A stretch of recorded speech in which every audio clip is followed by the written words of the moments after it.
तस्वीरें आप मुंबई की देख रहे हैं, जहां पर फिलहाल गुलाल के साथ जो जीतने वाले प्रत्याशी हैं वो अलग अलग जगहों पर जश्न मना रहे हैं। कल्पना कीजिए कि महाराष्ट्र में, मुंबई में खास तौर पर, जो कि भारत का सबसे अमीर म्यूनिसिपल कॉर्पोरेशन है, उसके चुनाव में किस तरह का माहौल रहता है आप देख सकते हैं।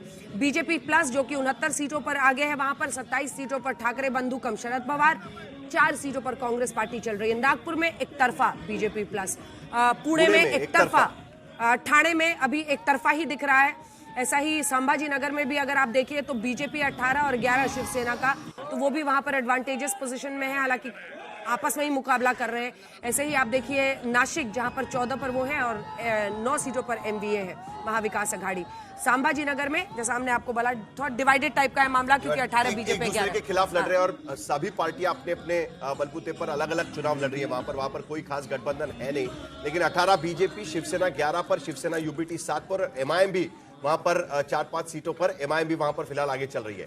नासिक के भीतर भी बीजेपी वहां पर बढ़त बनाए हुए हैं, लेकिन उसके साथ साथ दूसरे नंबर पर एकनाथ शिंदे और अजीत पवार का गठबंधन 9 सीटों पर वहां पर नजर आ रहा है, लेकिन शिवसेना यानी 13 सीटों पर, और महाविकास आघाड़ी 9 सीटों पर नासिक के भीतर नजर आ रही है। यानी वहां की स्थिति कुछ अलग शायद बन सकती है। अगर इसी तरीके की स्थिति रही तो महाविकास आघाड़ी, शिंदे और अजीत पवार साथ में मिलकर वहां पर सत्ता बनाते हैं कि नहीं, वो भी देखना होगा, क्योंकि ये भी चीजें में तो उनको लगभग बीजेपी प्लस को हो ही गया है, बहुमत हो गया, 76 सीटों पर वहां पर आगे चल रही है। और मुंबई में भी अभी आंकड़ा बढ़ेगा धीरे धीरे, 12 बज चुके हैं और 12 बजे हम देख सकते हैं कि 100 सीटों के रुझान यहाँ पर आज 114 चाहिए, 114 चाहिए अगर आपको वहां पर 114 चाहिए, 227 है तो 114 चाहिए। 70 सीटों पर बीजेपी प्लस आगे, 27 सीटों पर है, लेकिन क्लियर बढ़त एक तरीके से हम कह सकते हैं कि आज की स्थिति में वहां पर मिली। तो ये बड़ी खबर इस वक्त की हम आपको बता रहे हैं कि तमाम म्यूनिसिपल कॉर्पोरेशंस में बीजेपी प्लस को, यानी देवेंद्र फडणवीस के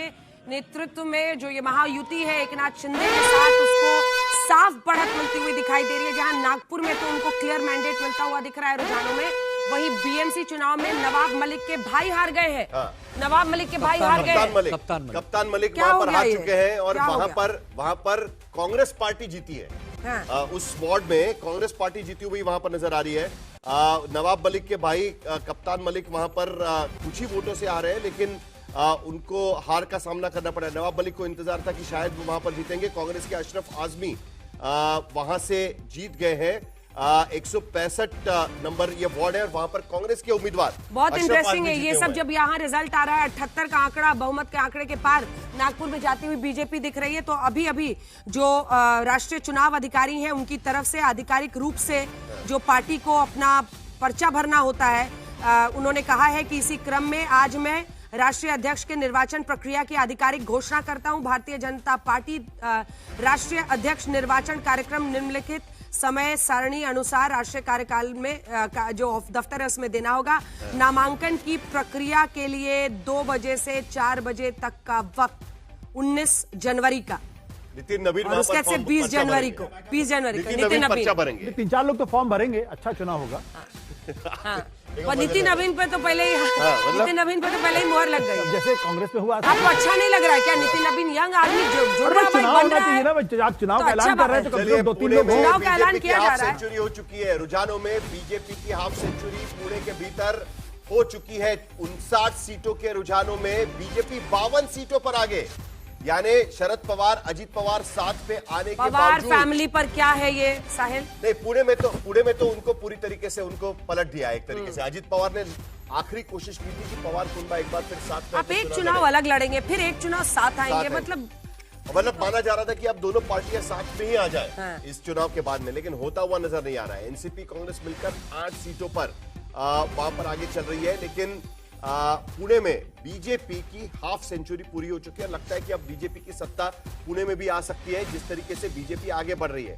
इंटरेस्टिंग लड़ाई होगी नासिक के भीतर, जहां पर बीजेपी, एनसीपी और एकनाथ शिंदे और उसके साथ साथ महाविकास आघाड़ी, तीनों के बीच में लड़ाई चल रही है। लेकिन असली लड़ाई बीजेपी और अजीत पवार, एकनाथ शिंदे गठबंधन के बीच में चल रही है। लेकिन मुंबई में अब स्थिति साफ होती हुई नजर आ रही है। एक के बाद एक जो नतीजे भी आ रहे हैं उसमें भी साफ नजर आ रहा है कि भारतीय जनता पार्टी अब सत्ता की तरफ जाते हुए बीजेपी का मेयर बनने की स्थिति मुंबई में होती हुई नजर आ रही है। 2/3 तो जिसको मैं हमेशा कोट करती हूँ कि एक वक्त पर इसी मुंबई में अटल बिहारी वाजपेयी ने कहा था, पूर्व प्रधानमंत्री वाजपेयी जी ने कहा था कि अंधेरा छटेगा, कमल खिलेगा।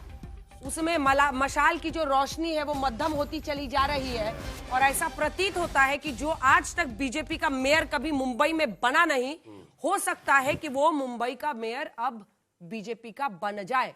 क्या सही बात है, इसमें कोई विश्वास पाठक हमारे साथ बीजेपी से जुड़ रहे हैं। विश्वास पाठक हमारे साथ बीजेपी से जुड़े हुए हैं। आप मुंबई में बीजेपी का मेयर बन सकता है? मुझसे पूछा आपने? जी बिल्कुल।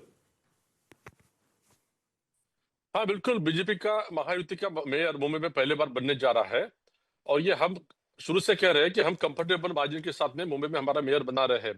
उसका कारण ये था कि महायुति ने डेवलपमेंटल के एजेंडा के ऊपर इलेक्शन लड़ा। दूसरी तरफ दोनों भाई अपने अस्तित्व के लिए इकट्ठा आए और उन्होंने वही घिसी पिटी टेप लगाई, मराठी मानूस और मुंबई महाराष्ट्र से हट जाएगा, इस प्रकार का। देखिए, ये महाराष्ट्र ने डबल इंजन की सरकार का फायदा देखा है और उसी प्रकार से हमारे अमित भाई ने जब हमें बताया कि यहाँ पे हमें ट्रिपल इंजन की सरकार चलानी है, तो हमने पूरे 29 म्यूनिसिपल कॉर्पोरेशन में जोर शोर से हमने इलेक्शन लड़ा है। 29 में से 27 जगह महायुति का महापौर बनेगा, जिसमें मुंबई का भी बनने जा रहा है। टोक रही हूं, हमें बताया जा रहा है, बड़ी खबर है, कुछ देर पहले ही हमने आपको बता दिया था 19 जनवरी को नामांकन दाखिल होगा और 20 जनवरी को बीजेपी के राष्ट्रीय अध्यक्ष के चुनाव की तारीख आ गई है। तो बीजेपी के राष्ट्रीय अध्यक्ष के चुनाव की तारीख आ गई है और नितिन नबीन को लेकर कमेंट क्या था आशुतोष जी का आपका? मैं कह रहा हूँ चुनाव होना चाहिए। हाँ, बिल्कुल, जैसे वहां पर हुआ था कांग्रेस में, जैसे कांग्रेस में हुआ था। हाँ, और कैंडिडेट आने चाहिए। कैंडिडेट आएंगे तो चुनाव होंगे ना। हो सकता है कि सबको लगे ये नवीन ही बेहतर है। अगर आपने चुनाव का ऐलान किया है, क्यों भरेंगे? क्यों दुश्मनी बोल प्रधानमंत्री लेंगे? खुद ही उसके क्यों दुश्मनी बोल लेंगे जब पहले ही हो गया?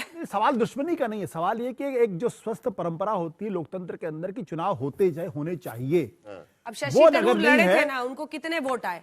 और शशि थरूर को तो जो हमारी सहयोगी मौसमी के हवाले से ये खबर थी कि कुछ जो वोटर्स थी कांग्रेस की तरफ से, उन्होंने खाली हार्ट बना के उसमें छोड़ दिया था पेपर को शशि थरूर के लिए। तो चुनाव तो खैर चुनाव है, जिस पर पार्टी बॉसेस का हाथ रहता है वही जीतता है। लेकिन फिलहाल ऐलान कर दिया गया है 20 जनवरी को चुनाव होना है राष्ट्रीय अध्यक्ष का बीजेपी में। 19 जनवरी को नामांकन दाखिल करने का आखिरी तारीख है। अब दिलचस्प होगा अगर कुछ नाम और आगे आते हैं और वो उस दिन अपना नामांकन दाखिल करते हैं, तो 20 जनवरी को ये अध्यक्ष के नाम का ऐलान हो जाएगा। दुबे जी, अच्छी बात है। नितिन नबीन जी यंग हैं और बिहार से आते हैं, कई बार विधायक रहे, मंत्री रहे, अच्छी बात है। हम तो देखिए, हम भारतीय जनता पार्टी के दुश्मन नहीं, अंजना जी, भारतीय जनता पार्टी के हम दुश्मन नहीं है। तो है क्या? लड़ रहे हैं यहाँ पर और नहीं नहीं, ऐसा नहीं, एक राजनीतिक विचारधारा की लड़ाई है। उन्होंने हमारी पार्टी तोड़ दी, हमारी सरकार गिरा दी, ये उनको नहीं करना चाहिए था। नैतिकता पे लड़ना चाहिए था, एक जो मुद्दे उस पर लड़ना चाहिए था। हम लोग राजनीति में आए शुचिता की राजनीति करने। हम नितिन नबीन जी को भी उतना ही आदर करेंगे। राजनीति तो नीतीश कुमार भी कर रहे हैं ना, बने हुए हैं ना सीएम। तो दिया ना हमने उनको शुभकामना, उनको शुभकामना हम देते हैं समय समय पे, पूरे देश की चाचा है। और बड़ी खबर आ रही है अपने दर्शकों को इस वक्त हम बताना चाहते हैं, अलग अलग जगहों से अब जीत के भी जो फैसले हैं वो आने लगे हैं। ठाणे के शुरुआती रुझानों में बीजेपी को बड़ी बढ़त, यानी बीजेपी एकता शिंदे वहां पर जो गठबंधन है उनको बड़ी बढ़त वहां पर मिलती हुई। ठाणे के रुझानों में बीजेपी प्लस यानी एकता शिंदे और बीजेपी 21 सीटों पर यहां पर आगे चल रही है। 6 सीटों पर वहां पर राष्ट्रवादी कांग्रेस यानी एनसीपी और 6 सीटों पर शिवसेना, यूबीटी, एनसीपी, एसपी यहां पर 6 सीटों पर आगे चल रही है। अजित पवार की पार्टी 6 सीटों पर वहां पर आगे चल रही है। उसके साथ साथ ठाणे के रुझानों में बीजेपी आगे, उसके साथ साथ मुंबई में भी 70 सीटों पर बीजेपी प्लस वहां पर आगे बढ़ती हुई नजर आ रही है। और उसके साथ साथ 52 सीटों पर भारतीय जनता पार्टी पुणे के भीतर आगे चल रही है और वहां पर 8 सीटों पर एनसीपी गठबंधन यानी एनसीपी अजित पवार, एनसीपी शरद पवार गठबंधन आगे चल रहा है। रुझानों में 6 ठाणे में अजित पवार की पार्टी 6 सीटों पर वहां पर आगे चलती हुई। नागपुर में भी 115 सीटों के रुझान आ चुके हैं और वहां पर पहले ही भारतीय जनता पार्टी ने बहुमत का आंकड़ा पार कर दिया है। 78 सीटों पर भारतीय जनता पार्टी वहां पर आगे चल रही है। 26 सीटों पर कांग्रेस और 9 सीटों पर अन्य वहां पर आगे जाते हुए नजर आ रहे हैं। पुणे में 50 सीटों पर वहां पर भी बहुमत के आंकड़े के करीब पहुंचती हुई भारतीय जनता पार्टी। रुझानों में 165 में से पुणे में भारतीय जनता पार्टी की हाफ सेंचुरी वहां पर हो चुकी है नंबर 2 पर। वहां पर कांग्रेस पार्टी वहां पर नंबर 2 पर नजर आ रही है पुणे में। यह बड़ी दिलचस्प बात है। दोनों पवार साथ में आने के बाद भी फिलहाल रुझानों में कांग्रेस पार्टी नंबर 2 पर 7 सीटों पर कांग्रेस आगे चल रही है और अजीत पवार शरद पवार मिलकर 5 सीटों पर फिलहाल आगे चल रहे हैं। मुंबई में भी साफ बढ़त शिंदे और भारतीय जनता पार्टी। और उसके साथ साथ शुरुआती बढ़त के बाद शरद पवार का परिवार काफी पिछड़ा है, क्योंकि पवार परिवार साथ में आकर पुणे में चुनाव लड़ रहा था। लेकिन जैसे जैसे नतीजे आ रहे हैं, मामला आगे बढ़ रहा है। राष्ट्रवादी कांग्रेस अजीत पवार और शरद पवार पीछे जाते हुए पुणे में, क्योंकि पुणे में अजीत पवार खुद वहां के अभिभावक मंत्री है, गार्डियन मिनिस्टर वहां के, लेकिन उसके बावजूद पुणे में भारतीय जनता पार्टी एक बार फिर 2017 के बाद सत्ता में लौटते हुए। यह भी एक बड़ी बात है यहां पर आशुतोष, कि बीजेपी रिटेन करती है, जहां भी जीतती है वहां की स्थिति रिटेन करती है। देखिए पुणे में उन्होंने रिटेन की, नागपुर में उन्होंने रिटेन किया, नासिक में भी फिलहाल वो आगे ही चल रहे हैं और मुंबई में पलटते दिख रहे हैं। उनका प्रदर्शन पहले से 82 सीटें पहले जीत चुके थे, अब उनका प्रदर्शन और भी अच्छा नागपुर और पुणे इसलिए भी महत्वपूर्ण है क्योंकि एक जमाने में नागपुर जो है वो कांग्रेस का बहुत बड़ा गढ़ माना जाता था और वहां पे पहली बार हमारे ख्याल से चुनाव जीते थे आपके जो क्या नाम है नितिन गडकरी जी 2014 में जी। लेकिन एक बार जीतने के बाद उन्होंने लगातार अपनी सीट रिटेन की। पुणे का वो इलाका है जो शरद पवार का गढ़ आज से नहीं बल्कि 40 साल पुराना गढ़ है और इन लोगों को ये लगता है कि आखिरी समय पे हम आ जाएंगे, लोग तो बेवकूफ हैं, वो हमको वोट दे देंगे। ऐसा राजनीति में बहुत कम दिखाई पड़ता है। ये दोनों परिवारों के साथ बिल्कुल ये दोनों परिवारों के साथ चाहे ठाकरे बंधु अगर यही नहीं, लेकिन मामला देखिए बड़ा है। मुंबई का बहुत 148 सीटों का रुझान आ गया है, 100 के करीब 94 वोट्स पर बीजेपी प्लस और वहीं उद्धव ठाकरे अब लगता है कि हाफ सेंचुरी कम से कम बनाते हुए दिखेंगे, लेकिन अभी भी डबल का ऑलमोस्ट फासला है, जिसमें 94 है और कांग्रेस 4 पर ही अटकी है। कांग्रेस 4 पर ही अटकी है, लेकिन कांग्रेस ने कितने पर शिवसेना यूबीटी उनको बहुमत के आंकड़े के करीब पहुंच रही है बीजेपी। बड़ी खबर, बीजेपी बहुमत के आंकड़े के तरफ पहुंचती हुई साफ नजर आ रही है। 100 सीटों पर के करीब भारतीय जनता पार्टी और एकनाथ शिंदे का गठबंधन वहां पर पहुंचता हुआ। 94 सीटों पर बीजेपी प्लस आगे, शिवसेना यूबीटी एमएनएस और एनसीपी एसपी 48 सीटों पर वहां पर आगे, 50 सीटों पर करीब करीब हो जा सकते हैं, यानी दुगनी बढ़त भारतीय जनता पार्टी और एकनाथ शिंदे के गठबंधन को, जबकि कांग्रेस पार्टी 4 सीटों पर सिमटती हुई यहां पर नजर आ रही है। 227 में से 148 सीटों के रुझान। साहिल देखिए, एक चीज जो मुंबई को हमें देखना पड़ेगा कि जो पॉलिटिक्स मुंबई में 60-70 के दशक से चल रही थी, इस चुनाव में उस पूरी पॉलिटिक्स, उस रूलिंग एलिट का पूरी तरीके से सफाया दिखाई पड़ रहा है। जो शरद पवार कंट्रोल करते थे, जो बाला साहब ठाकरे कंट्रोल करते थे, जो विलासराव देशमुख कांग्रेस के लोग कंट्रोल करते थे, वो पॉलिटिक्स पूरी खत्म हो गई। मैं इसे खत्म हुई है, खत्म कर दी गई। नई पीढ़ी ने उसका स्वाहा कर दिया ना, आप जो भी कह लीजिए स्ट्रैटेजी से। लेकिन बाला साहब ठाकरे जगह उनको लगा उद्धव ठाकरे ले लेंगे, वो होता नहीं कभी। आज की तारीख में देवेंद्र फडणवीस और उसके साथ साथ एकनाथ शिंदे, इन दोनों ने मिलकर बिल्कुल नए तरीके की राजनीति वहां चल रही है।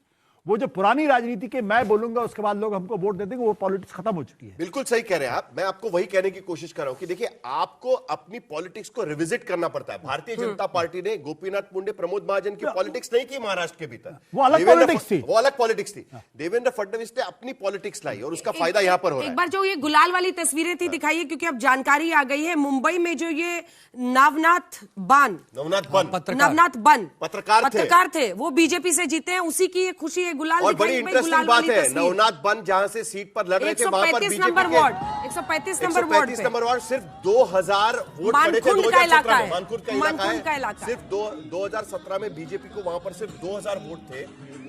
शिवसेना को ज्यादा वोट थे वहां पर, लेकिन उसके बावजूद नवनाथ बन आज एकनाथ शिंदे के साथ मिलकर वहां पर चुनाव जीत रहे हैं।